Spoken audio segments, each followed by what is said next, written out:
Um, I wanted to make a video on minor and major reversals and, ways to think about the differences between the two. Did you have basic like major versus minor reversals, things like that, or major reversals like lower highs? So here you can see we got, what you generally look for is a trend line break and then a lower high and a major trend reversal to the downside. So you can see here, you get the trend line break here. This is your trend line. We go sideways for maybe 10, 10, 15 bars. You usually have to go sideways a little bit first, maybe 20 bars, and then you get the major trend reversal. Here, lower low major trend reversal. You can see 49 was the lower low. We got the trend line break here, and then one more lower low. And generally, if you get a lower low major trend reversal, you need to get a higher low before you can buy or before the market goes up. So while you could buy above 49, you can't be surprised when 51, 52, and 53 are happening. And then once you get that higher low, 54, then it's better to take the buy and look for the swing. But yeah, that's the most basic definition of major trend reversals is you get trend line break, a retest, and then a swing in the other direction. But major reversals, I think of them personally in a broader category. I just try to boil it down to when I'm taking a trade, do I think this is going to be a minor reversal or a major, a potentially major reversal? And let me just fix this. Oh gosh, I canceled it on accident. But I generally try to think about whether my trade is going to be a minor or a major reversal because it affects how you handle the trade. You're not going to take a trade like 20 and just walk away for a couple hours. That's probably not the best idea because this is probably a minor reversal. So why is 20 probably minor? Well, the good thing is that it has going for it is that it's a double top with here. So it's a double top for the bears and a potential swing short. But the reality is 15, 16, 17, 18, 19, 5 straight bull bars, 3 of them closing near their highs. So really hard to want to buy when you're this high up, or sorry, really hard to want to sell after this many good bull bars. It's potentially a wedge and potentially a double top, but it's really hard to want to sell up here after this. So what does that mean? It means buyers below probably and looking to scale in lower. And this is a really interesting thing. But if you look, so what are bears going to do if they sell here, right? They know realistically that it's not going to be a major collapse, but there's a chance of that. So they'll hold through the follow through bar and see what it looks like and hope it's a big bear bar closing near its low. Minor reversals are generally scalps. There's only about a 30% chance that when you take a trade like a minor reversal, they're hoping 30% chance that we just, trickle all the way down or get some sort of surprise and just end up going down all day. But they know that's probably not going to happen. So what happens? They sell below 20. They're disappointed in 21, right? If you sold below 20, 21, it's not the worst bar in the world, but you wanted a big bear bar closing near its low, trying to undo the damage that 15 through 19 did. And they don't get it. So what ends up happening? Well, they know their reversal is probably minor, so they try to scalp out with 5 points. And look where the tail on 22 went.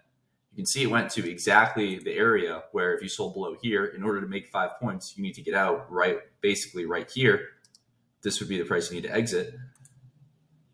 And we went one tick past it on 22. So the bears, they take this knowing it's probably a scalp, but they're hoping that they're going to get a big follow through bar, and they don't get it 21, they get out.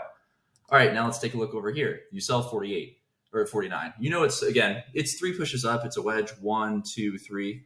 But it's probably not going to be a giant collapse. You also know there are 2 other problems I have with 49. It's an okay trade, but you just have to manage it correctly. One of the problems is that look at the close of 45. If you sold the close of 45, you immediately got trapped to the upside. So the traders who sold this close, which wasn't unreasonable after 4 straight bear closes, so traders who sold this close probably are going to have another chance to get out, and they're probably going to take it. And so you can see here on the close of 45, when we got back to that price, those traders bought back shorts. So that's the worry that, the downside might be limited because we're just going to test the bottom of the most recent buy climax here. But instead, you can see, so if you sell 49, kind of the same thing. You're hoping you're going to get a massive collapse. You're probably not going to. And so what do those traders do? They need to make 5 points. They see 51. They say, okay, 51's pretty good. We've had a couple of good bars. We need 1 or 2 more really big bear bars to really, set the market. And then you get 52, a disappointment bar. And when you see 52, you're thinking, well, that's not what I wanted to see. So what are you going to do on 53? Look, exactly this right here, exactly where my cursor is. Basically, I'll just draw a little line. That's where the market had to go for those traders to make 5 points. And so they take their 5 points and they exit their trade because they know that this is probably a minor reversal. They realize that if it's going to be a major reversal, you'll have time to get in, and it'll start to become obvious as the probability increases, right? So it's not as obvious here when you get 51. The market's probably always in short, and that's one of the problems too with if you're buying up here, you really don't want to sit through all this because the market, the always in can flip even if it's a minor reversal. A minor reversal doesn't mean that it's untradeable and it's only going to go for a bar or two. You got to keep in mind minor reversals just generally think 10 bars, 2 legs. So they're very tradable. But you can't, sit all the way through this deep pullback. If you sold here, you need to be getting out somewhere in here or above 25 at the latest. But you can't just sit all the way through this whole thing because, what's going to happen? It's going to stop you out and then try to go to your profit target. In trading ranges, the market notoriously runs weak stops and then tries to reverse in the other direction. But kind of losing my train of thought. But overall, my point being, if you look, these, they're probably minor reversals because of, these good bull bars. This is a relatively tight channel. And then let's look at something that could be major, right? 19 and 20. This is a concept that I actually think is one of the more important ones. I heard Brad say it once, and he says you don't really know what the day is going to look like. So if you see a reasonable setup, just take a chance that it's going to look how you want it to look. Meaning that like a bar like 19, right? So let's talk about this first. So you have a good bull move here, but 19 and 20 completely undo the bull move. And they're honestly stronger than it because they're so big and surprising. This was probably a minor reversal. Why was it probably a minor reversal? Well, you have so much strength here, and you're probably going to go sideways for an hour. Generally, after you get a big move up, you're going to have to go sideways for a couple of hours. I'll go to one example I have of that right here. When you get consecutive buy climaxes, right? 1, 2, 3. Most likely, you're going to have to go sideways to down for an hour or two. But here you can see we were going sideways, and then what changed? 19, huge bear surprise. 19 should not have happened if this was going to get a second leg up. But instead, we get a huge bear bar closing near its low on 19 and really good follow through on 20. So now the entire character of the day has changed. And you see 19 and 20, you got to think to yourself, could this be a bear trend day? Would it make sense? Is this how a bear trend day would look in the beginning? And the answer is probably, yeah, this is a reasonable way for a bear trend day to look. So it's okay to be short and, just take a chance that you're going to get a big move down. And those traders who do that, they end up being able to hold. The interesting thing is these are all minor reversals, right? 25, minor reversal, 36, minor reversal, 36, too high in the tight trading range. You don't want to buy. But the market never really goes always in long anywhere in here. But it's going to force you out with a couple of minor reversals. But the thing you have to keep in mind is, so let's say you're short and you get out, I don't know, above 36 or something, which is good. You should be doing that. You should get out there. But you're not interested in buying there. This channel is way too tight. So any bounce is probably minor because of how tight this channel is. So why does a tight channel make a reversal? Why does a tight channel make a reversal minor? Because this whole move right here just looks like these two bars on a higher time frame. You got to keep that in mind. So these spikes down like this are just tight channels on lower time frames, right? So a lower time frame tight channel is a higher time frame spike. So you got to keep in mind that, if you're buying in here, you're buying against a lot of bear strength and a lot of strong bear bars on higher time frames. So instead what you do is you just sit and you wait and you sell again below 39 or 40 because it's still always in short. We've been always in short this whole time. The market tries to do it always in long, but it's not able to because these are all minor reversals. Sometimes the market will briefly flip the always in during a minor reversal, but not usually. Like this is a good example of it was probably always in long here. And always in a trading range is tricky, but it was probably always in long here. And it never really went to always in short, maybe briefly 24, but in trading ranges, right as the market reverses, right as the market flips the always in, I should say, is usually when it reverses. But back to this, what do the bears have going for them? Well, you have trap bulls on 16, so they're trapped. And you want trap traders if you're going to get a swing. So that's really good for those traders. You don't know what the day is going to look like. Same size as the bull surprise. And one second. And by not knowing what the day is going to look like, it's more likely that you're going to get some sort of measured move. So let's keep it, you usually are going to get a measured move in the trading range. And these bars are really big, and you're only, the range is 30, and you're going to break out to the downside of the 18 bar range, and we can easily double the range of the day. You can see we more than did. So let's compare this type of reversal to something like this. What the bears were trying to do was, you can see they were trying to get an endless pullback. Whenever you get a tight channel, they were essentially forming a wedge, but a tight channel to the downside, and they were trying to turn this into an endless pullback and a big bear move. I wanted to pull up this example from last year because this is actually, I remember this day because I bought and I ended up exiting, and I was looking for another opportunity to buy, and I just watched the market go down all day when I kept thinking it was going to reverse.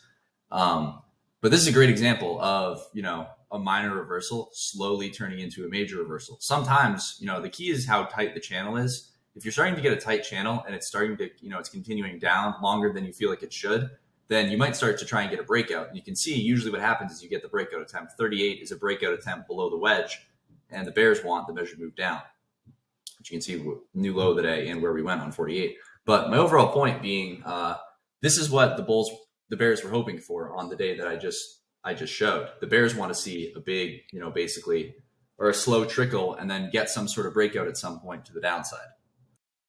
Okay, so why isn't that going to happen here? Or why is that less likely to happen here? Well, a couple of reasons. Look how strong it was, consecutive buy climaxes, right? Like I already mentioned, but look how strong this was. This is so much stronger than that move was in the other example that I just showed on my screen. And this move here is so much stronger than this bull move was here. Additionally, hopefully I can get both on the screen here. Yeah.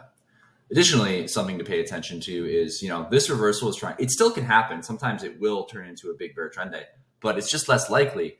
And the probability of that is so much lower than it is over here. Again, look at the surprise on 19 and 20. The surprise here is huge versus the surprise here is very minor. The bears on 38, 39 were trying to get that big breakout to the downside, and they wanted a measured move down. But look at, 39. Is that impressive? Not really. So if you sold 38, is 39, are you ecstatic about 39? No, not particularly. It's okay follow through, but you're still waiting for one more bar, right?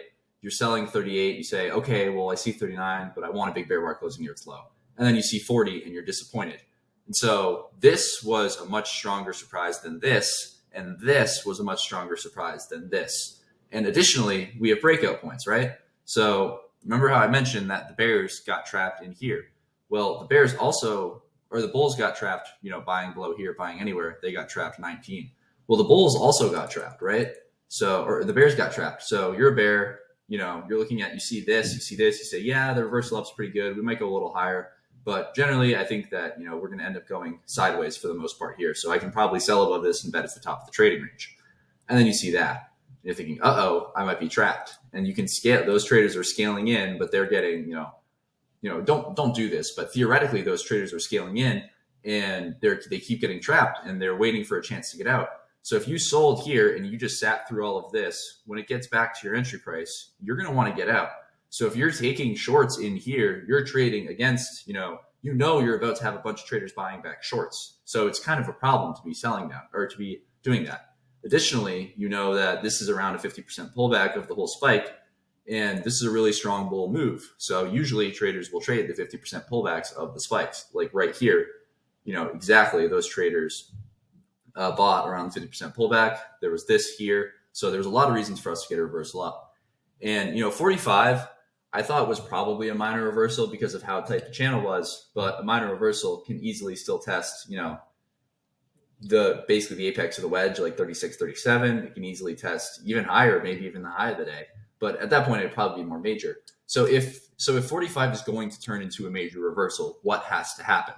In order for a minor reversal to turn into a major reversal, remember what I talked about in here is it's going to become bigger and more obvious when it turns into that major reversal. I think that's exactly what happens on 47. 47 shouldn't have happened. It was a much bigger bar than the bears were expecting to see, and it's a bigger bar than the bulls were expecting to see. So when you get that much follow through, traders think, oh, well, maybe this is one of those, lower probability times where we're just going to continue to go all the way up, which is exactly what happened. So, if you're going to be taking minor reversals, I think the moral of the story is if you're going to be taking minor reversals, hoping they turn into major reversals, you need that fast follow through because you're trading against a tight channel here. It's not all that great. It's okay, but wait. You need the fast follow through, or better yet, just wait for the follow through because the vast majority of the time you're just not going to get it, and the vast majority of the time you're going to end up getting kind of much weaker follow through and much more difficult to read follow through. And if you're not in that, it's just a hard to manage trade, and it's better, in my opinion, not being in it. I've just been trying to be better about waiting for follow through with everything, and I think that's one of the keys for trading. This is another great example. Some traders will buy above 5. It's a potential low of the day. You're betting sell climax on the open and opening reversal up, and you're betting on some sort of channel up all day. I would not take that buy, but maybe someone smarter than me would. But you get huge follow through on bar 6. It's kind of the same thing. If you're buying above 5, you're expecting it to be a minor reversal. It's probably not going very far. But then you get that huge surprise bar on 6, and now you're thinking, oh wow, well the probability is much better that I end up doing decently on this trade now. And it's the exact same thing with 45, 46. So when you're taking those low probability trades and you get good follow through, they've now turned into higher probability trades. And I've been trying to be better about just waiting for the higher probability trade to come, basically. These reversals, they also, they relate to always in trading in a certain way. So, you have to look at, the first thing you have to do is decipher whether you think the market's in a trend or a trading range, right? So the way you do that, at least I do, is I look for, well, we had a potential, major reversal here. So the market might be in a trend for a little while. Obviously it turns into a trading range, but it stayed always in short the whole time. And, it really relatively stayed always in short the whole time. So it's more likely that we're going to continue down versus over here, when the market's in a trading range, it's less likely that you're going to continue to get follow through when you get a minor reversal. I'm not saying this right. Hold on. What I'm trying to get across is that minor reversals can be very, very deep pullbacks in trading ranges. You're not wrong to think this is minor, but you're going to have to sit through a very deep pullback if you have a wide stop. And it's kind of counterproductive to exit your longs down here because there'll probably be more buyers than sellers in that area. So it's really hard. If you're going to buy up here, you got to have like an uber wide stop and be willing to scale in a lot, which is just a really difficult thing to do. But in trading ranges, pullbacks are very deep. They're usually much deeper than you want them to be. And even if they're minor reversals, they're usually, again, much deeper pullbacks. And the market will flip to, always in short very briefly here, something like that, and then it'll reverse. Versus in a trend, the market never really quite gets to always in long, and you probably need another leg down. So I know the last couple minutes of that video, I didn't word anything very well, but I think I got my main point across.